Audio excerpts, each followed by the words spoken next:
Bienvenue au podcast Jason Ambition, le podcast qui t'inspire à devenir la meilleure version de toi-même. Animé par votre préféré, Rosalie Boyer. Podcast Rosalie. Podcast Rosalie.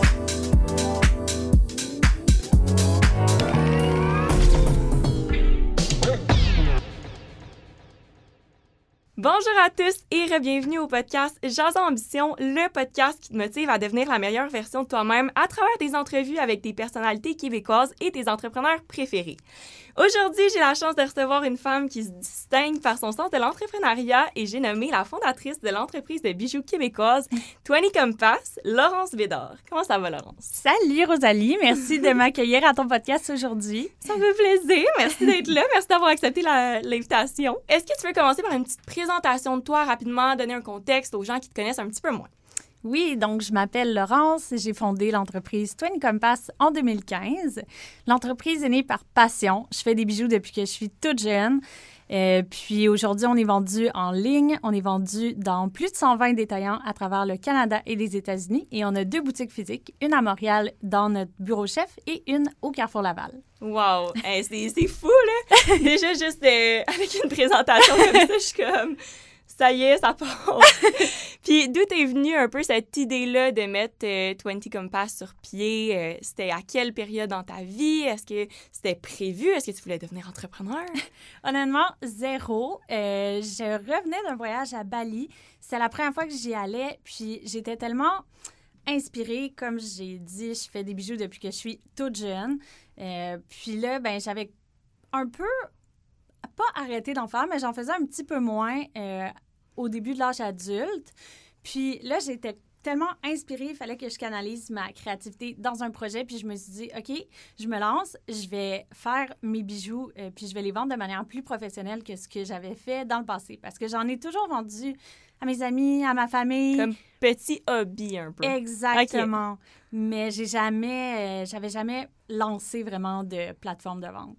OK. Puis ça te faisait-tu peur de te lancer un peu là-dedans au début où tu te disais, ah ben, je vais m'essayer, si ça fonctionne pas, ça fonctionnera pas, puis c'est pas grave, tu sais? Ben honnêtement, j'avais zéro peur parce que, ben moi, j'étudiais en droit. OK. Vraiment, aucun rapport. Ben, il y a quand même des petits liens que tu peux faire, tu sais, en termes de comme règlement par rapport à la business, certaines lois qu'il faut connaître.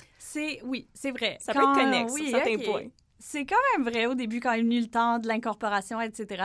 Ouais. Mais ouais, moi au début, je voyais vraiment ça comme un hobby puis quelque chose que je peux faire en même temps que mes études parce que quand je fais quelque chose, je me donne à 100%, puis j'avais de la misère à étudier tout en gardant une job avec un horaire fixe, puis...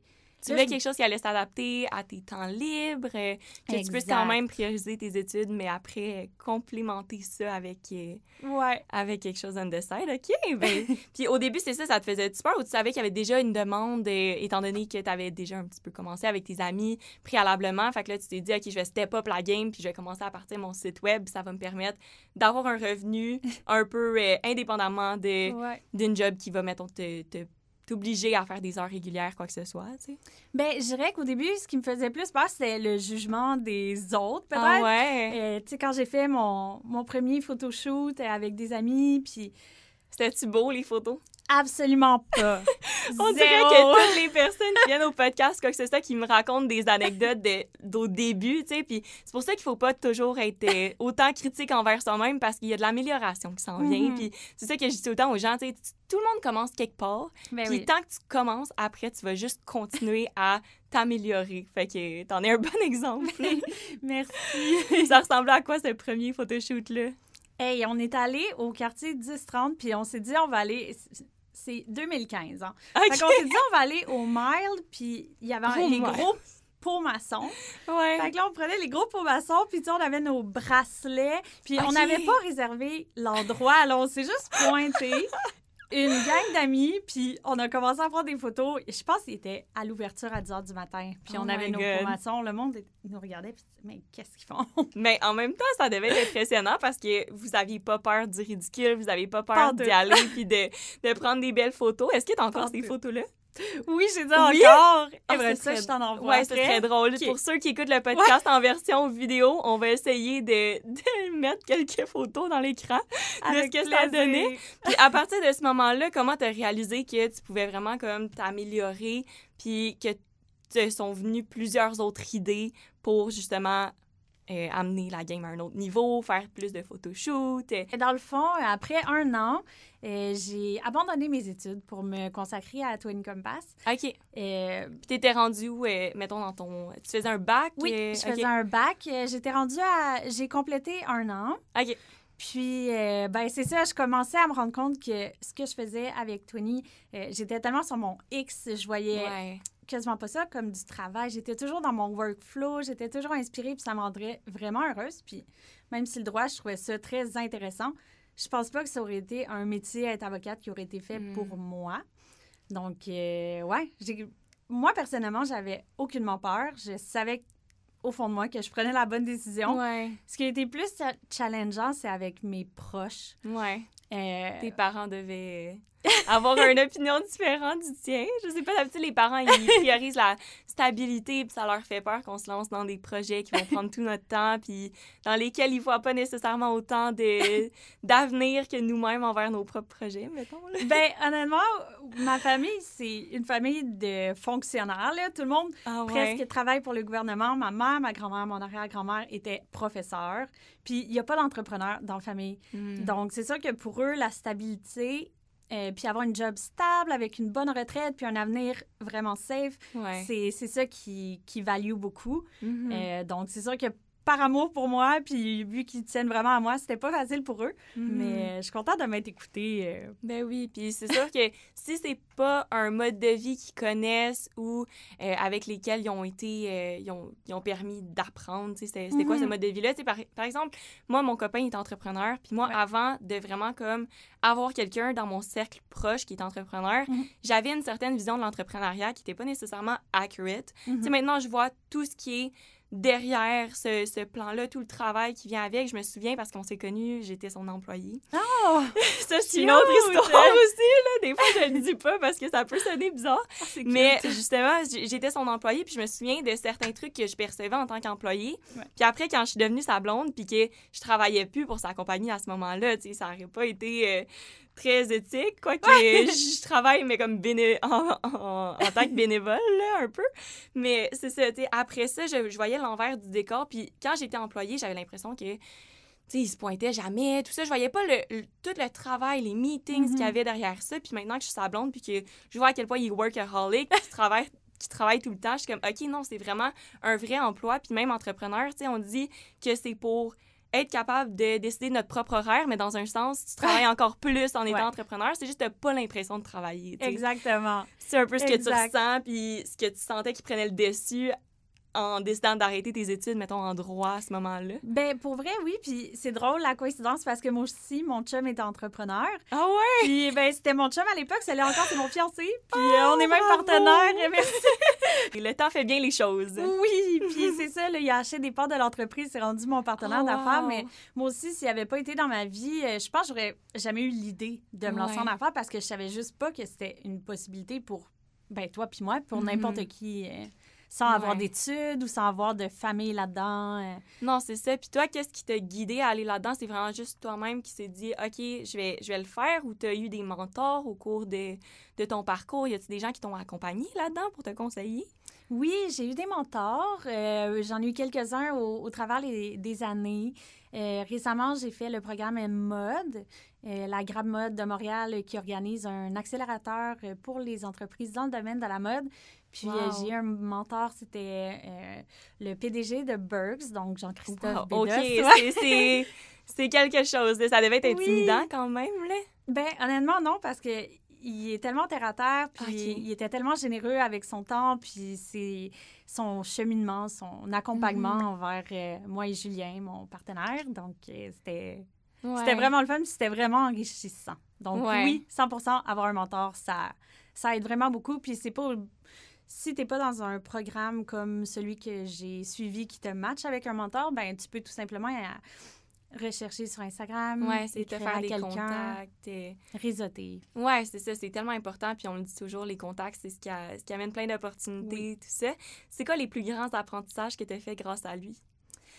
Il nous a beaucoup incité à percer dans le marché wholesale. Donc, à vraiment développer cet aspect-là de l'entreprise. Avant, on voyait ça d'une autre manière. On voyait ça comme que c'était plus difficile, mais c'est parce qu'on l'avait toujours fait nous-mêmes. On n'avait jamais été accompagnés par des professionnels, donc des agents de distribution. Il nous a un peu ouvert les yeux sur cette possibilité-là. On est allé dans cette avenue-là, puis ça marche super bien. Oh wow! Mais c'est vraiment beau à voir. Tu sais, je sais à quel point des mentors, c'est important parce que ça reste que c'est des modèles, tu sais. Puis à un moment donné, tu risques de te rendre au même niveau professionnel qu'eux. Puis j'imagine que tu vas devenir mentor aussi pour d'autres personnes qui vont justement te demander des conseils, tout ça. Puis tu vas savoir comment les conseiller grâce à ton expérience puis grâce à ce que tu as appris d'eux aussi, tu sais. Ben, ça me ferait plaisir de redonner au suivant puis d'inspirer les jeunes entrepreneurs. Là, à chaque fois que j'ai l'opportunité de faire un talk ou un podcast, quelque chose comme ça, c'est ça que j'accepte parce que je vais aider les autres, je vais aider ceux qui pensent à se lancer puis qui savent pas comment. C'est important pour moi. Ben oui, c'est vraiment important. Quand tu as décidé de commencer à faire ça temps plein, à te lancer, tu disais comme ça te faisait pas peur parce que tu savais que c'était ta passion puis tu étais prête à mettre tout ce temps-là.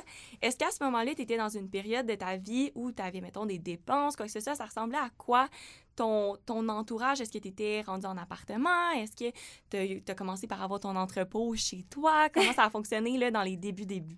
Ouais, ben dans le fond, dans les débuts, dans la première année, j'habitais chez ma mère, donc j'avais pas vraiment de dépenses. Je faisais les bijoux dans ma chambre. C'est moi qui faisais tout sur mon petit bureau. Puis après un an, quand j'ai décidé d'abandonner mes études et de me consacrer à 100%, c'est à ce moment-là aussi où j'ai déménagé en appart avec mon chum. Puis j'avais une pièce dans l'appart qui était le bureau 20 Compass. Wow! Ouais, fait que j'aimais vraiment ça être là. Je pense que ça a duré peut-être 1 an. Puis après ça, on a eu le premier vrai bureau. Wow, OK. Puis tes parents, au début, quand ils ont vu que tu prenais cette décision-là de te lancer là-dedans, comment ils se sentaient par rapport à ça? Comment ils t'ont accompagné là-dedans? J'imagine que ça leur a fait bizarre aussi de voir que tu commençais par faire des petits bijoux à ton bureau puis que finalement, tu déménageais dans ton appartement puis tu avais ton petit entrepôt puis ils voyaient ça grossir dans un sens. Ben oui, ils étaient super contents pour moi. Là, c'est sûr, à part la période de stress, je dirais, là, au moment où j'ai annoncé que j'étais une drop-out et que je lâchais les études. Mais après ça, ils ont été... numéro 1, ils m'ont toujours supporté. Là, ils ont vu le potentiel derrière ton projet. Puis ils étaient bien. Ils sont toujours là à chacun de mes événements. Ils sont super. C'est des plus grands fans. Oui! Oui, ça, c'est vrai! C'est sûr qu'ils écoutent le podcast. Je les salue! Allô à eux! Merci d'avoir été là. Puis regardez où est-ce qu'elle se rend maintenant. Ça a valu la peine de drop out. C'est pas le message qu'on veut passer. Non! Oh mon Dieu, non! Mais pour certaines personnes, ça peut être bénéfique quand le projet est déjà drivé puis que ça fonctionne déjà bien. Ben, je dirais plus que j'encouragerais à s'écouter puis à suivre ses rêves. Là, exact. Exact. La persévérance, puis la détermination. Puis, tu as rapidement dit que tes bijoux, au début, étaient comme inspirés plus de tes voyages, tout ça. Est-ce que tu veux nous parler un petit peu plus des origines de ça? T'es revenu de voyage, puis tu as senti cet élan de créativité-là. Comment tu as, au début, transposé ta créativité à travers tes bijoux? Est-ce que c'était le même style que maintenant, par exemple? Non, vraiment pas. C'est sûr que le style des bijoux a vraiment évolué. Puis, je me suis toujours inspirée de mes voyages, puis c'est encore le cas. On dirait que les gens pensent peut-être que ça l'est un peu moins aujourd'hui parce que c'est moins beach, boho style. Ouais. Mais on vient de lancer la collection Mon Amour pour la Saint-Valentin. C'est inspiré du style classique des Parisiens et des Parisiennes que j'adore. J'ai été inspirée beaucoup par Paris pour cette collection-là. Je suis retournée pour créer le contenu de la collection. Sinon, je peux même te donner un sneak peek. Oui. Mais en fait, quand le podcast va sortir, ça risque d'être déjà sorti, mais on invite les gens à peut-être aller... c'est la collection DS. C'est inspiré par la Grèce où je suis allée l'année dernière. Ça va être magnifique. Je sais pas si ça va être sorti, mais... Puis c'était quoi tes inspirations en Grèce qui se sont transposées à travers tes designs? Qu'est-ce que tu as repris de ce que tu as vu en Grèce? Beaucoup les paysages. Là-bas, il y a beaucoup de bijoux, le style, l'architecture. Vraiment, je vais m'inspirer de tout ce qui m'entoure. Puis Ce qui est surtout important pour moi quand je crée, c'est mon état d'esprit. Parce que je peux pas partir en voyage à chaque semaine pour m'inspirer, même si ça serait bien le fun.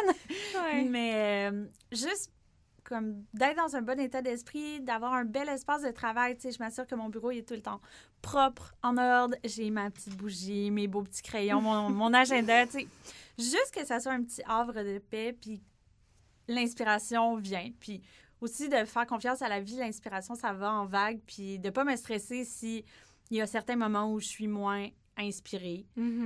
Puis pour faire revenir la créativité, je dirais que je vais juste changer d'air, essayer des nouvelles affaires, ouverture d'esprit. Ça peut même être juste aller essayer un nouveau café ou aller passer un week-end dans une autre ville. Ça va te donner une idée à laquelle tu n'as jamais pensé, puis peut-être que ça va faire une collection qui va vraiment se démarquer. Puis exactement. C'est fou à quel point, c'est ça, l'imagination, ça vient de toutes les sources pas possibles, puis les voyages, c'est sûr, c'en est une belle source. Oui. T'as-tu des petites anecdotes de voyage, mettons, que tu voudrais nous raconter? Je sais que souvent, quand tu tires ton inspiration des voyages, ça vient aussi d'expériences vraiment uniques que tu vis en voyage. Est-ce qu'il y en a quelques-unes dans ton cas? J'en ai une super cute. Dans le fond, quand je suis allée à Bali, back in the days, on est en 2015, j'avais acheté une bague avec une vague. OK. La petite bague Wave que tout le monde a commencé à avoir. Dans le temps. Là. Exactement, mais là, moi, là-bas, c'est la première fois que je voyais ça. Puis c'est un monsieur qui vendait ça sur la plage. Fait que je l'ai acheté, je l'ai ramené, j'apportais tout le temps. Puis Twin Compass, dans le temps, c'était juste, je faisais juste des bracelets et des colliers. OK. Il n'y avait pas encore de bagues et de boucles d'oreilles. Puis à un moment donné, j'ai perdu ma bague en vague. Puis honnêtement, là, j'ai pleuré. Elle avait tellement une grande valeur sentimentale pour moi. Ouais, ça te rappelait ton voyage, ça te rappelait tellement de beaux souvenirs. Exactement. Puis ça me rappelait aussi le moment où Twin Compass est né. Donc, j'ai essayé d'en trouver, puis j'en trouvais vraiment pas à Montréal. Donc, quand je suis retournée à Bali, je me suis dit, je vais essayer de trouver des artisans qui seraient capables de me la refaire, puis d'en faire en plus grande quantité parce que, ben tout le monde en l'aimait, tout le monde m'en parlait à Montréal, puis on n'en trouvait pas.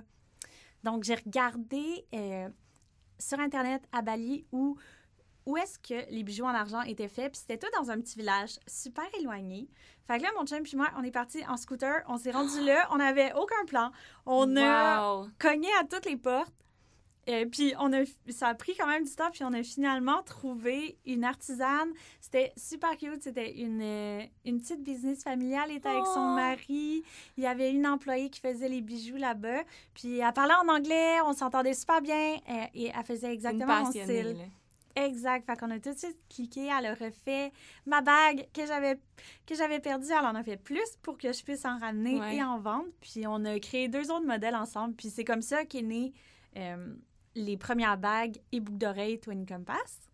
Puis, ben, c'est ça, c'était comme une expérience négative qui a été retournée en positive. Mais c'est tellement une bonne idée. Puis, tu sais, c'est fou que tu as eu la persévérance d'après faire tes recherches, retourner à la source, voir la personne qui l'avait faite pour justement essayer de monétiser ça puis de donner la visibilité que tu voulais donner à son art, tu sais, dans un sens. Puis, est-ce que tu as gardé ça un peu, cette essence-là, d'aller voir des créateurs là-bas puis des artisans pour continuer à garder cette essence-là de ta brand comme reliée au voyage puis reliée à l'art de ces pays-là?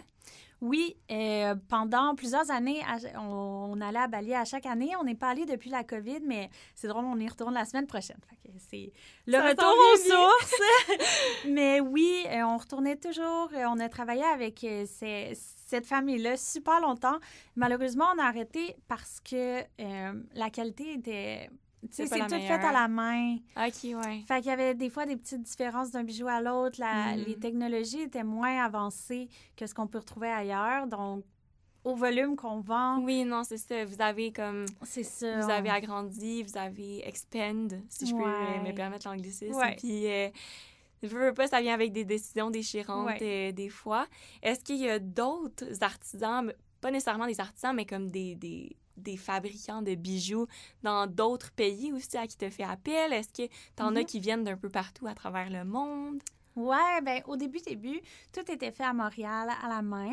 Là, par contre, c'est plus le cas. On fait encore un peu d'assemblage de certains modèles de colliers, mais la plupart des bijoux, bien, moi, ce qui est le plus important pour moi, c'est la qualité. Puis, je vais aller... Tout le monde cherche dans les bijoux personnellement, moi, mon critère principal quand je magasine des bijoux, c'est qu'ils ne ternissent pas parce que je fais des allergies à tout ce qui est comme faux métaux dans un sens. Puis j'ai découvert quand j'étais jeune que j'avais une allergie au nickel. OK, puis ben oui. S'il y a des gens en ce moment qui écoutent le podcast et qui réagissent, qui font des petits boutons rouges ou que ça crée des démangeaisons de porter des bijoux là, qui vont venir de magasins qui ne vont pas nécessairement se soucier autant de la qualité. Pour vrai, moi, ça a été révolutionnaire de savoir que c'était ça, mon allergie. Puis après, j'ai pu vraiment choisir des bijoux particuliers qui ne contenaient pas de nickel. Puis ça a vraiment changé la game pour moi. Fait que, petite parenthèse, là. Mais c'est fou à quel point c'est vraiment important. Puis tu fais bien de l'avoir priorisé aussi en voyant que ça prenait de l'expansion. Là. Ben c'est ça, exactement. Nos bijoux sont sans nickel, d'ailleurs. Puis, ben c'est ça. Pour avoir accès aux meilleures technologies, on va où les meilleures technologies sont. Donc, pour le moment, c'est en Italie et en Asie, donc plus précisément en Chine, en Corée et au Japon. Puis, on va suivre la technologie pour toujours offrir la meilleure qualité. Fait que si un jour, c'est au Canada, ben je vais être tellement contente de ramener la production ici, mais pour le moment, on n'est pas encore rendu à offrir un produit avec les technologies qu'on a ici à la qualité que j'aimerais offrir. Oui, non, c'est sûr. Puis ça fait partie de la mondialisation aussi. Autant qu'on veut encourager l'économie locale, autant que des fois, on se retrouve confrontés à aller voir un petit peu ailleurs. Puis en même temps, ça encourage parfois des fabricants d'ailleurs pour produire les bijoux. Puis aussi, tu parles un peu de justement comment c'est important la qualité de tes bijoux. Qu'est-ce qui est important au niveau éthique et durabilité? Comment tu as intégré ces valeurs-là à ton entreprise? Bien, dans le fond, en offrant des bijoux intemporels en termes de qualité et de style, c'est notre manière de lutter contre le fast fashion. Donc, non, on ne suit pas les modes. Nos bijoux, ils restent beaux pendant des années, puis pas juste parce que la qualité est bonne puis le bijou reste intact, aussi parce que le style est intemporel puis il se démode pas. Donc ça, c'est notre manière de lutter contre les micro-trends. On n'embarque pas là-dedans, puis c'est pourquoi on a des bijoux qui restent super longtemps sur le site pendant des années. Il y en a qui sont là, pas depuis le début, mais honnêtement, presque. Oui, parce qu'ils étaient appréciés depuis presque le début par vos premières clientes, puis vous voyez que c'était des bons vendeurs. Puis j'imagine aussi que ça offre un petit peu plus de versatilité à la cliente si elle sait que son bijou va lui durer des années, puis elle va en acheter dans différents modèles, elle va pouvoir les interchanger, puis dans 5 ans, elle va avoir encore les mêmes bijoux, puis ils vont être encore de qualité. Fait que, exactement. C'est très important. Je comprends pourquoi tu as priorisé ça. Puis est-ce que ça a été difficile pour toi de faire la transition entre des bijoux au début qui étaient un petit peu plus reliés à tes voyages, qui étaient peut-être, je vais utiliser le terme tacky, là, mais c'est pas le cas, mais dans le sens comme de faire la transition de quelque chose qui était un peu plus classique, voyage, à quelque chose qui était intemporel, plus, c'est ça, classique en général. Ben oui, ben honnêtement, ça s'est fait tout naturellement parce que ça a suivi mon style personnel. Je crée d'abord pour moi. C'est très égoïste, mais si moi, je cherche quelque chose, je me dis que je suis pas la seule. Ouais. Fait que... si t'achetais pas... Si t'étais pas prête à acheter ton propre bijou, je pense qu'il y aurait un petit problème aussi. Exactement. Puis ça, c'est la règle d'or chez Twenny. Quand on reçoit un premier sample d'un modèle, je l'essaye, puis est-ce que je le porterais? Si la réponse est non, on fait pas la prod ou on fait encore des modifications. Ça, c'est sûr et certain. Mais fait que ça a vraiment suivi mon style personnel. Puis c'est normal que ça évolue. Il faut évoluer en tant que personne, en tant que brand. Donc... Oui. Puis toi, en tant que personne, comment tu as évolué à travers les années que ta brand a pris de l'expansion? Je le sais pas. Y a-t-il des aptitudes que tu as développées en particulier? Est-ce que, si tu te compares à la Laurence qui commençait Twenny, qu'est-ce que tu as appris? Qu'est-ce que tu as acquis comme différentes aptitudes? Comment tu as évolué en tant que personne, en tant qu'entrepreneur? Je dirais que j'ai... Tu veux prendre le temps d'y penser? C'est une bonne question. Ça amène vraiment à faire une réflexion sur les dernières années. J'interromps le podcast rapidement pour te parler de Carole Vintage. Si jamais tu cherches des vêtements Patagonia, Nike, The North Face, eh bien c'est fait pour toi. Personnellement, c'est mon endroit de prédilection pour magasiner des vêtements tendance et en plus de leurs 4 boutiques à travers le Québec, ils ont aussi un site web et ça tombe bien parce qu'aujourd'hui, le podcast offre 20% de rabais sur carole.shop en utilisant le code AMBITION20 tout en majuscule. Donc sur ce, je te souhaite bon magasinage!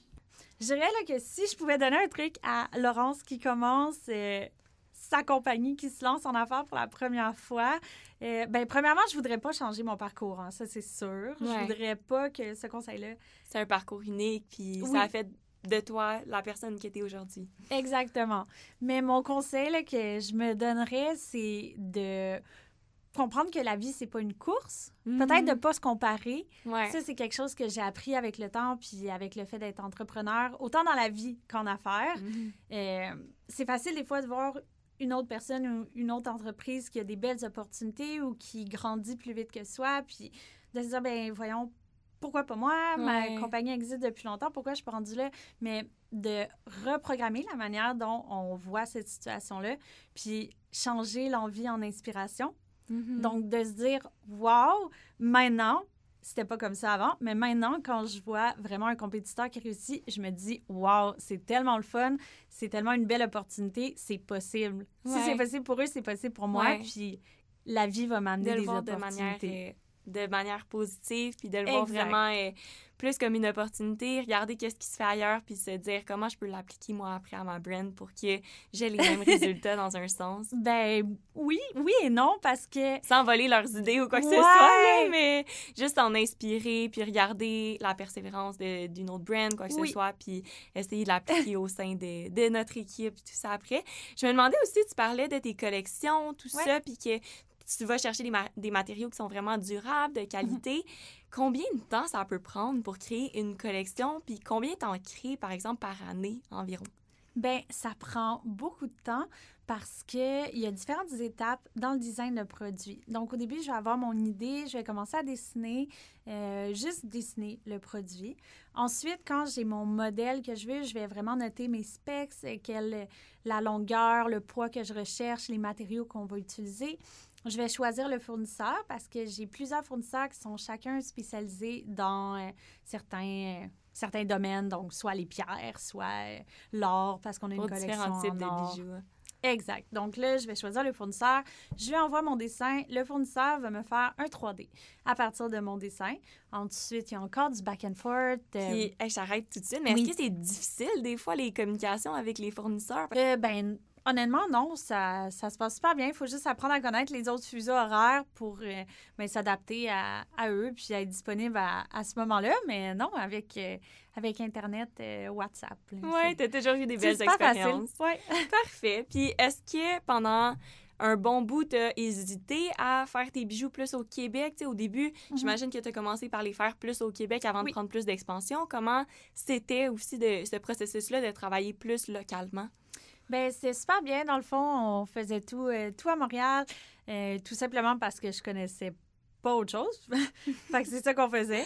Puis, ça se passait bien, là. C'est sûr que c'était peut-être un peu plus de coordination. Ouais. Parce que là, au niveau de l'inventaire, t'achètes... Quand tu fais localement dans l'entreprise, t'achètes ton matériel, il faut que tu fasses l'inventaire de ton matériel. Après ça, tu fais l'inventaire des produits finis. Pendant que tu les fais, des fois, il va y avoir des bris, des pertes.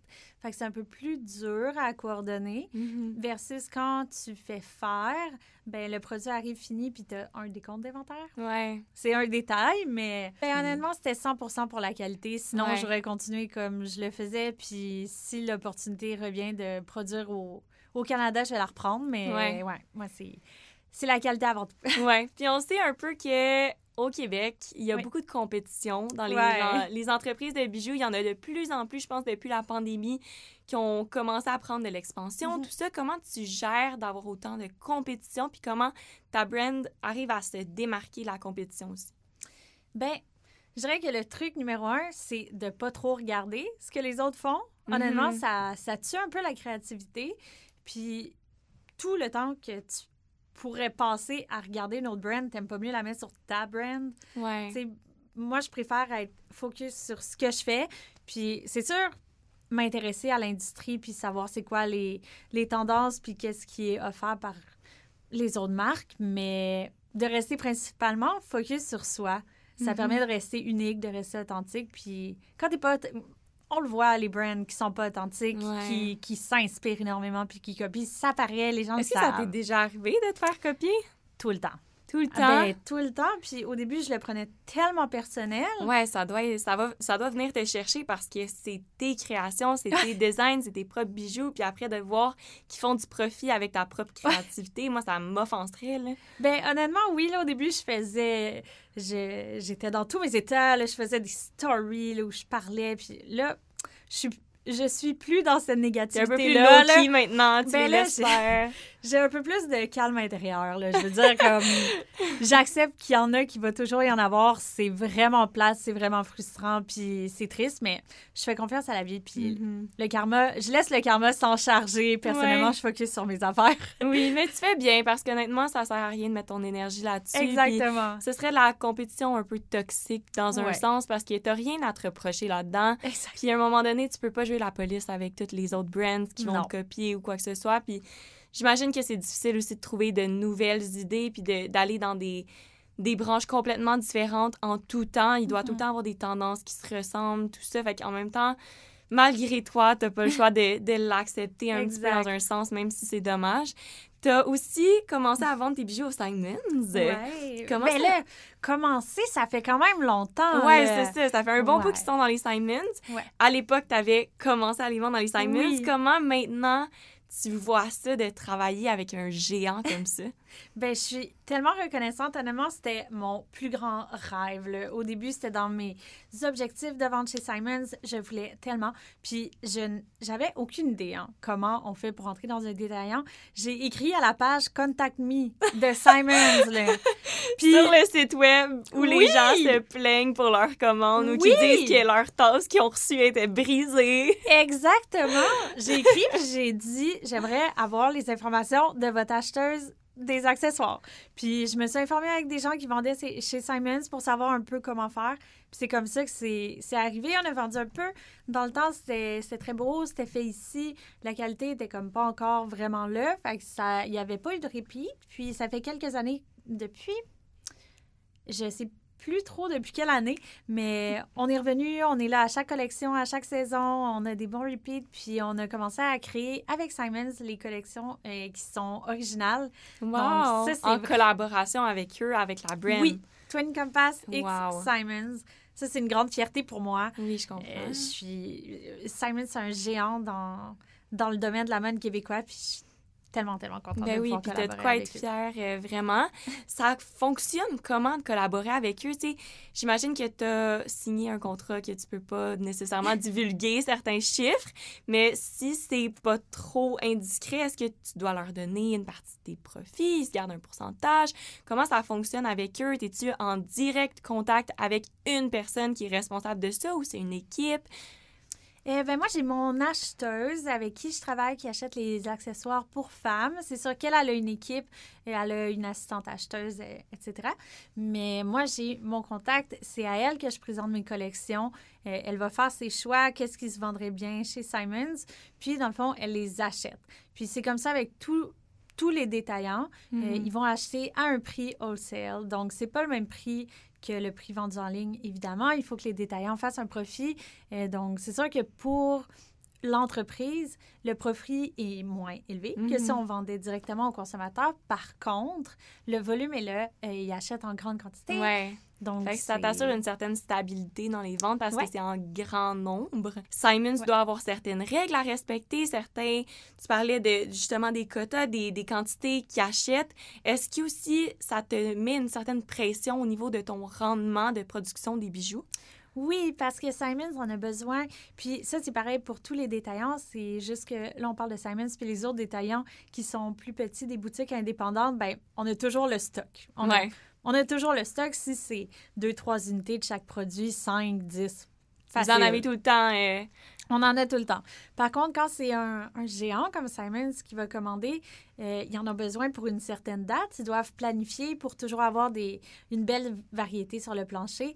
Donc ça, c'est sûr que oui, c'est un peu stressant des fois pour notre production parce que s'il y a des retards, ben ça l'affecte. Ouais. Ça l'affecte notre commande. Là. Il faut qu'on la livre à temps. Donc, puis est-ce que vous avez des amendes à payer dans ce temps-là? Parce que je sais que Walmart, c'est un détaillant qui va vraiment donner des amendes super salées. Là, on s'égare dans un autre sujet, mais tu sais, le Walmart, il va, mettons, donner des grosses amendes. Je pense que mon copain, il me parlait que ils vont donner, mettons, des amendes de comme 100 000 $ si t'as pas ton stock à temps, que ce qui a été promis pour des nouvelles collections, quoi que ce soit, ne sort pas à temps. Est-ce que c'est le cas aussi avec Simons ou ils ont une différente approche? Ils ont une différente approche. Je veux pas... Je veux pas comme trop en dire, là, mais non, je comprends. J'ai une fenêtre dans laquelle je dois livrer. OK. Puis si j'arrive pas à livrer dans cette fenêtre-là, on peut soit l'extensionner ou sinon la commande est annulée. Ouais. OK. Puis au début, comment t'as réagi quand ils ont dit qu'ils allaient pas faire de repeat au départ? Puis j'imagine que ça t'a incité justement à améliorer la qualité de tes produits après. Mais au début, comment t'as pris ça? Bien, c'est sûr que ça m'a fait de la peine parce que c'était vraiment un rêve qui se réalisait de vendre chez Simons. Puis là, de voir que la relation ne continuerait plus, ça m'a fait de la peine, mais j'ai beaucoup appris. Comme je vois toujours le bon côté des choses, puis j'utilise toujours les embûches pour apprendre quelque chose. Puis je vois ça comme... Exact. Puis comme une opportunité de croître. Donc, j'ai posé des questions, j'ai demandé qu'est-ce qui fonctionnait pas dans le but de m'améliorer, puis ben j'ai réellement appliqué ces principes-là, puis amélioré mon packaging, mes produits, puis à un moment donné, je continuais quand même à envoyer les nouvelles collections, puis ben ils les prenaient pas, mais à un moment donné, j'ai pas envoyé la collection, puis l'acheteuse m'a écrit. Wow, elle l'a vu elle-même. Exactement. You don't chase, you attract. Exact. Sérieux, j'aurais pas pu mieux dire. Donc, des fois, tu sais, il faut juste donner le meilleur de soi-même, puis les opportunités vont venir à toi. Je l'avais manifesté, c'est arrivé, il est revenu, puis au moment où j'avais pas envoyé le lookbook. Ouais, c'est ça. C'est incroyable. Puis à ce moment-là, quand t'as contacté pour te suggérer de revenir dans les Simons avec ta nouvelle collection, comment t'as réagi? Ben j'étais tellement contente. J'étais over the moon. C'était un full circle moment. Oui. Tu revenais à ton petit rêve. Ben, un petit rêve, un grand rêve, en fait. Puis on parle du Simons, on parle des géants en général. Est-ce que ça t'intéresserait d'aller aux États-Unis et de développer? Y a-t-il un marché là-bas qui t'intéresse? Oui, donc on a commencé l'année dernière à vendre aux États-Unis. Là, on est rendu à plus d'une 20aine de points de vente déjà en un an. Déjà? Ouais. Ça fonctionne bien? Ça fonctionne super bien. Donc, c'est un marché qu'on veut continuer à développer cette année. Ça marche super bien, puis c'est tellement le fun. Est-ce que c'est plus compliqué? J'imagine qu'ils ont des règlements différents, ils ont des façons de faire qui sont un petit peu différentes. 100%. Puis aussi avec l'importation, ça, c'est tout un volet qu'on s'attend pas à ce que ça soit autant challengeant, je dirais. Puis oui, la clientèle est totalement différente. Puis même quand on sort du Québec, la clientèle canadienne hors Québec est différente de la clientèle québécoise. Ouais, 100%. Au niveau de leurs attentes, de ce qu'ils recherchent chez un produit. des différents styles. Oui, puis au niveau... Même par rapport aux États-Unis, ça peut être par rapport au délai de paiement. Ils sont tellement habitués avec Amazon. Nous, on est habitués avec Amazon au Québec, mais aux États-Unis, ils veulent le shipping rapidement. Ça niaise pas. Il y a plusieurs différences. Faut accoter la compétition qui, eux, sont capables de shipper en 2 à 3 jours ouvrables toutes les commandes. Puis j'imagine que ça doit être rushant un peu en termes de pression que tu as sur tes épaules le plus que tu prends de l'expansion parce que avec ta brand, ça grossit, tu as des attentes, des clients à respecter. Puis toi, là-dedans, comment tu arrives à gérer ton stress puis ton anxiété? Comment j'arrive à le gérer? J'ai ma routine matinale. Ça, c'est ce qui me permet vraiment de me recentrer à chaque matin. Puis peu importe ce que la journée va m'envoyer comme challenge, je sais que ça, c'est quelque chose que je peux contrôler, qui va toujours être là pour moi puis qui va être mon moment.